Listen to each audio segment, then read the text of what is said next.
हिमाचल सरकार में सामाजिक एवं कल्याण मंत्री कर्नल धनीराम शांडिल जी, हिमाचल सरकार में कृषि मंत्री और पशुपालन मंत्री चौधरी चंद्र कुमार जी, हमारे शाहपुर के विधायक केवल सिंह पठानिया जी, शिमला के महापौर सुरेंद्र चौहान जी, उप महापौर श्रीमती उमा कौशल जी, सामाजिक न्याय एवं अधिकारिता सचिव श्रीमती सुधा देवी जी, डायरेक्टर रुपाली ठाकुर जी और एंकर एकता कप्ता जी और प्यारे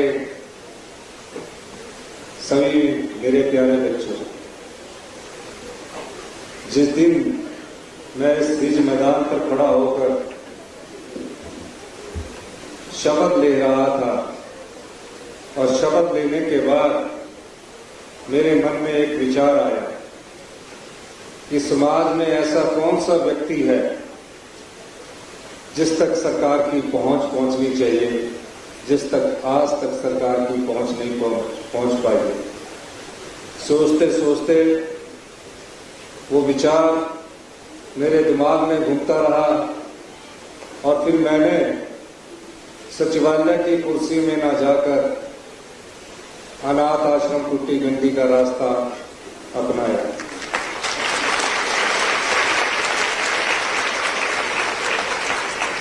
लोग मेरा सचिवालय में एक रस्म अदायगी होती है, सभी सचिव सरकारी अधिकारी वहां मेरा इंतजार कर रहे थे और जब मैं टूटी गंडी पहुंचा तो मैंने उन प्यारे बच्चों से बहुत कुछ सीखा, कैसे वो आपसी भाईचारे में रह रहे हैं।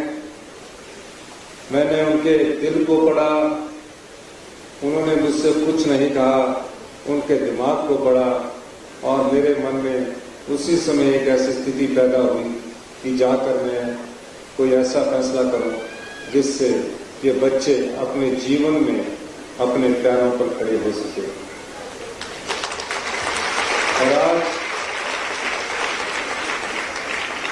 और आज जब मैं आपके बीच में इसी रिज मैदान पर खड़ा होकर आपसे बातचीत कर रहा हूं, मैं खुद को और मेरी सरकार खुद को बड़ा गौरवान्वित महसूस कर रही है।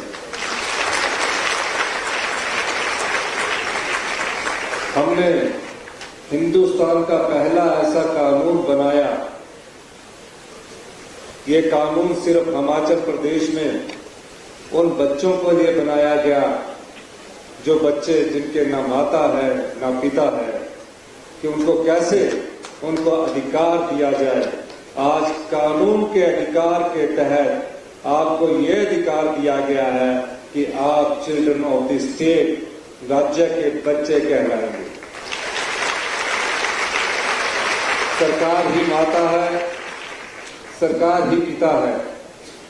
इस लक्ष्य की पूर्ति के लिए हमने इस कार्य योजना पर काम करना शुरू हुआ। हमने सुधा जी से, एकता कप्ता जी से और ये जो सामाजिक रूपाली ठाकुर जी से, सब सामाजिक अधिकारियों से हमारी बैठक हुई, क्योंकि योजना को धरातल में लाना ही सही मायने में उसका सही उत्तर होता है। तो हमने इस योजना को आज 10 महीने बाद अमल में लाया है और ये हिमाचल प्रदेश सरकार की जब से सरकार बनी है पहली ये कल्याणकारी योजनाएं समाज के उन बच्चों को समर्पित है जो समाज में अपने आप को अलग महसूस करते थे। इस योजना के द्वारा अब वो अपने आप को बिल्कुल अलग महसूस नहीं करेंगे। ये मेरे व्यक्तिगत मन में बहुत खुशी हो रही है जब ये योजना बनी। पैसे कहां से आएंगे, कैसे अमली जामा पहनाया जाएगा, आर्थिक स्थिति ठीक नहीं है और उसके बाद आपदा का कहर इस प्रदेश पर पड़ा, लेकिन दृढ़ निश्चय था हमारा कि हम इन बच्चों को गोद लेंगे और जब मैं आज आपको प्राइज बांट रहा था, स्कॉलरशिप के एलिजिबिलिटी सर्टिफिकेट बांट रहा था और सामाजिक न्याय कल्याण मंत्रालय के माध्यम से मैं माननीय मंत्री जी से बात कर रहा था, मैं मन ही मन में बड़ा फलीभूत महसूस कर रहा था। मुझे सेक्रेटरी महोदय ने कहा कि अभी हमें और पता लगा है कि तकरीबन 2700 के करीब बच्चे जो अपने रिश्तेदारों के पास रहते हैं, वो किसी कारणवश पढ़ाई छोड़ चुके हैं, उनके बारे में हमें क्या करना है। हमने कहा कि आज के बाद से उन 2700 बच्चे जो भावी जिनकी पहचान अभी हुई है, उनको हर महीने हम 4000 रुपया बोनस के रूप में, पेंशन के रूप में 27 साल तक देंगे। ये फैसला हमने किया। जब ये योजना बन रही थी, ये मत सोचिए कई बैठकों का दौर इसमें हुआ, कई घंटे लगे, बड़ा विवेकपूर्ण सोचा गया, प्रूडेंटली सोचा गया कैसे संरक्षण करना है, कहीं बच्चों का शोषण ना हो। इस दृष्टि से जब इस योजना को अमली जामा पहनाया गया तो हमने फैसला किया जो भी पैदा होने वाला बच्चा है, अगर पैदा होते हुए किसी कारणवश दुर्घटनावश उनके माता पिता उनको छोड़कर चले जाते हैं, ये सरकार उसका ख्याल रखेगी। फिर हुआ, कई ऐसे बच्चे भी थे जिनके माता पिता का किसी को ज्ञान नहीं था, आश्रम में छोड़ दिए गए। उन बच्चों को पालेगा कैसे? एक बच्चा को पालना बहुत मुश्किल काम होता है। हमने उसके लिए भी व्यक्तिगत तौर से जो छोटा बच्चा था उसके लिए एक नर्स का प्रावधान किया कि जब तक वो मदर फीड लेता है तब तक वो बड़ा नहीं होता, उसे एक नर्स के द्वारा पाला जाएगा। फिर जब वो बड़ा होगा तो 3 बच्चों के लिए एक मैट्रन रखी जाएगी। इस ढंग से हम इस योजना को अमली जामा पहना रहे हैं। अब बच्चा +2 के बाद जाएगा कहां? +2 के बाद किस दिशा में जाएगा? वो +2 के बाद तो अनाथ आश्रम के बाद कहां जाएगा? कोई योजना नहीं थी। हमने कहा +2 के बाद जो बच्चा पढ़ना चाहेगा, PhD तक करना चाहेगा, IIT में सिलेक्ट होगा, IIM में सिलेक्ट होगा, मेडिकल कॉलेज में जाएगा, नर्सिंग कॉलेज में जाएगा, कहीं भी शिक्षा का क्षेत्र में जाएगा, उसको पूरी फीस हिमाचल प्रदेश सरकार द्वारा दी जाएगी। हॉस्टल का पूरा खर्चा सरकार के द्वारा दिया जाएगा। अब फीस भी हो गई, हॉस्टल का खर्चा भी हो गया। अब बच्चे को पहनने के लिए क्या चाहिए? शिमला में सर्दी होती है, ऊना में गर्मी होती है। हमने कहा प्रत्येक बच्चे को प्रत्येक वर्ष 10,000 रुपया बिलोंगिंग कपड़ों के लिए दिए जाएंगे। यही नहीं, फिर मन में एक और विचार पनपा कि अब जब वो कॉलेज जाएगा तो उसकी जेब खाली होगी, अपने चाचा से मांगेगा, मामा से मांगेगा, दोस्त से मांगेगा, भाई से मांगेगा। भाई भी एक बार देके थोड़ा सा उग जाएगा, झंझलाहट पैदा हो जाएगी। तो उसके लिए क्या किया जाए? उसके लिए हमने कहा कि जो भी बच्चा पढ़ेगा 18 साल से ऊपर, अब तो जो भी बच्चा 27 साल तक की उम्र में होगा उसको 4000 रुपया मिलेगा। और बच्चे को जो कॉलेज जाएगा, हॉस्टल में रहेगा, 4000 रुपए की पर मंथ पॉकेट मनी देने की हमने इस योजना के तहत यहाँ घोषणा की है। अब हर महीने उसे 4000 रुपया मिलेंगे और 12 महीने के से 48,000 रुपया मिलेंगे। पढ़ लिख कर कई बच्चे ऐसे होते हैं कि वो +2 के बाद अपना रोजगार करना चाहते हैं। अब रोजगार करने के लिए उसको धन कौन देगा?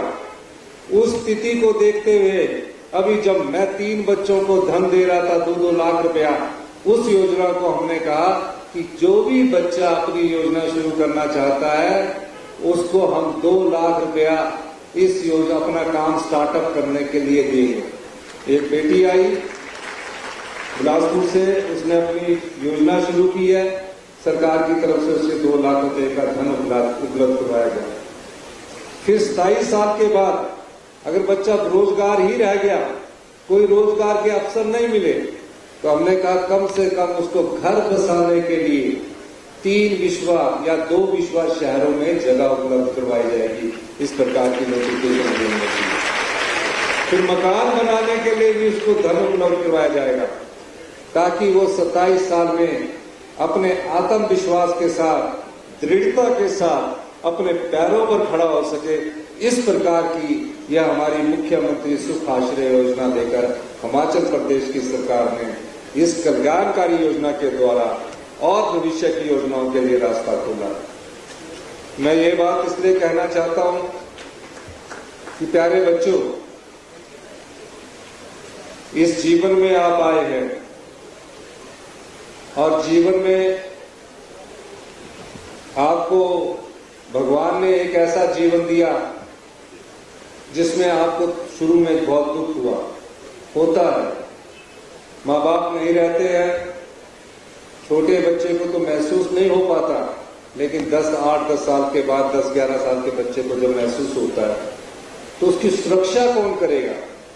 इस दृष्टि से भी हमने इसमें प्रावधान कर रखा आपके को हम हर साल जितने भी हमारे हिमाचल प्रदेश में अनाथ बच्चे हैं उनको 1 साल में 15 दिन का एकेडमिक टूर या एक्सपोजर टूर बनाकर उन्हें घुमाया जाएगा और उस एक्सपोजर टूर में ट्रेन से लेकर एयरप्लेन का खर्चा भी सरकार उपलब्ध करवाएगी। ये आपका अधिकार है।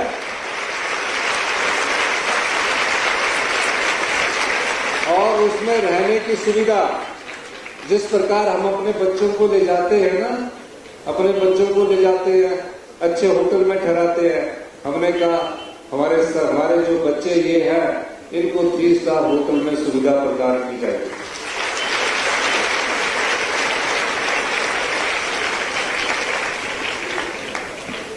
इस मुख्यमंत्री सुख आश्रय योजना से आपको अपनी पढ़ाई की दिशा तय करने का मौका मिलेगा।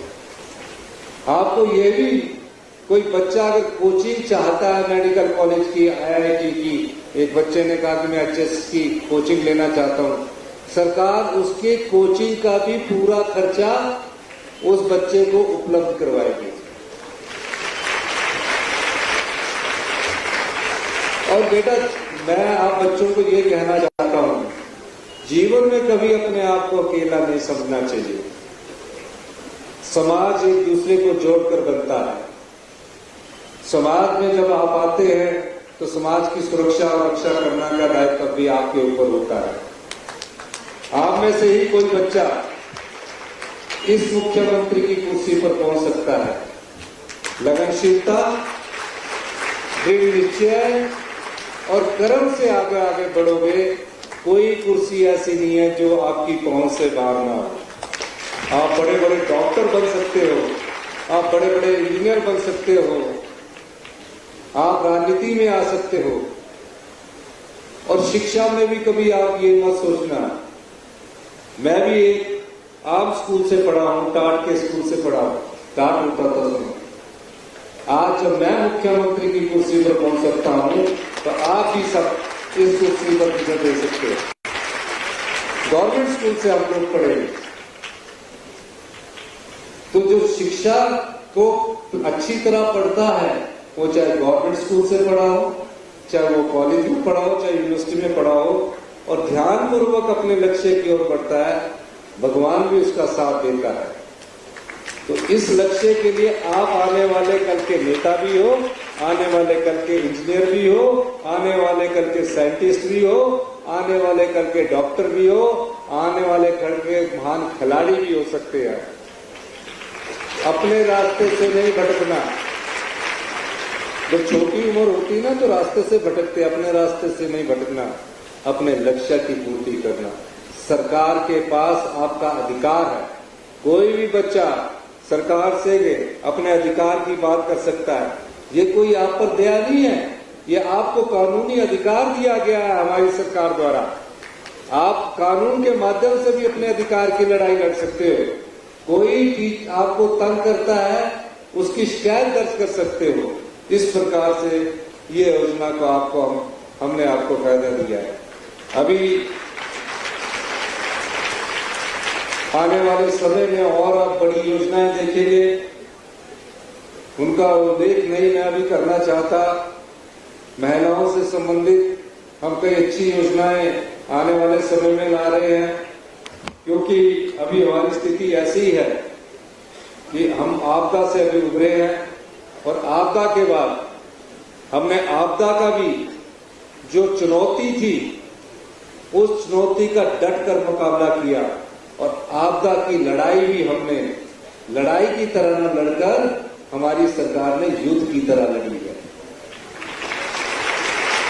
और आज आपदा से जब हम उभरे हैं, आपदा में प्रभावित परिवार जो 16,000 परिवार है, जिसमें 3,500 घर पूरी तरह नष्ट हो चुके हैं, 13,000 घर पार्शली डैमेज हो चुके हैं, तकरीबन 12,000 करोड़ रुपए का हिमाचल को नुकसान हो चुका है। हमने कहा हम अपने संसाधनों में कटौती करके उन आपदा प्रभावित परिवारों को बचाने का दायित्व भी हमारी सरकार का, और हमने 4500 करोड़ रुपए का पैकेज उन आपदा प्रभावित परिवारों के लिए दिया है। ये सरकार की संवेदनशीलता को दर्शाता है कि जिसका मकान गिर गया उसको 1,30,000 रुपया मिलता था, हमने सीधा बढ़ाकर 7 लाख रुपया कर दिया। और जिसका कच्चा मकान भी गिरा है उसको हमारी सरकार ने कहा कि आपका कच्चा मकान गिरा है, आपका चाहे 3 लाख का था 4 लाख का था, हमने उसको बढ़ाकर भी कहा कि आप अगली बार पक्के मकान में रहो, और हमने उसे 7 लाख रुपया उसे भी दिया।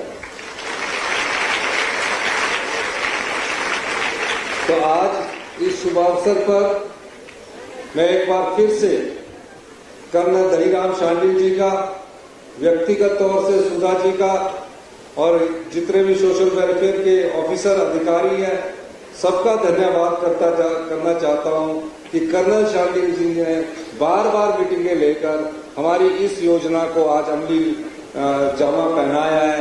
उसके लिए सामाजिक एवं न्याय मंत्रालय के सभी अधिकारी कर्मचारी भी बधाई के पात्र हैं। और ये अभी जितने बच्चे हैं, जो 2700 बच्चे और पता लगे, इसके बाद जितने और भी बच्चे अगर माता पिता को खो चुके होंगे, सरकार उनको भी ये सुविधा उपलब्ध करवाएगी। अभी जिन 30 बच्चों को जो लैपटॉप मिले हैं, वो 10वीं के बाद के जितने भी बच्चे हैं 11वीं 12वीं के 298 बच्चों को लैपटॉप मिलेंगे, क्योंकि अभी जो लैपटॉप का ऑर्डर है वो सभी 11वीं 12वीं बच्चों को जो हमने कहा है उनको देने के लिए है। तो सभी जो बाकी बचे बच्चे हैं 298, उनको भी उपलब्ध 2-4 दिन में आपको हो जाएंगे। इन्हीं शब्दों के साथ मैं प्यारे बच्चों से एक बार फिर कहना चाहूंगा, आप अकेले नहीं हैं, और जब आप अकेले नहीं हैं, सरकार आपके साथ है, तो आप अपने को आपको कभी बेसहारा न सोचना। ये अधिकार आपके हाथ में है, सरकार आपके साथ हमेशा खड़ी रहेगी। इन्हीं शब्दों के साथ मैं एक बार फिर से उन प्यारे बच्चों का जो मेहनत करके आगे बढ़ रहे हैं, अपनी दिशा तय कर रहे हैं, एक बार फिर से इस योजना को शुरू होने के लिए समाज के उस अंतिम व्यक्ति तक जहां हमारी पहुंच पहुंची है, हम पहुंचे हैं इस योजना के माध्यम से। मैं एक बार सभी प्यारे बच्चों को बहुत बहुत शुभकामनाएं देता हूं। जय हिंद, जय भारत।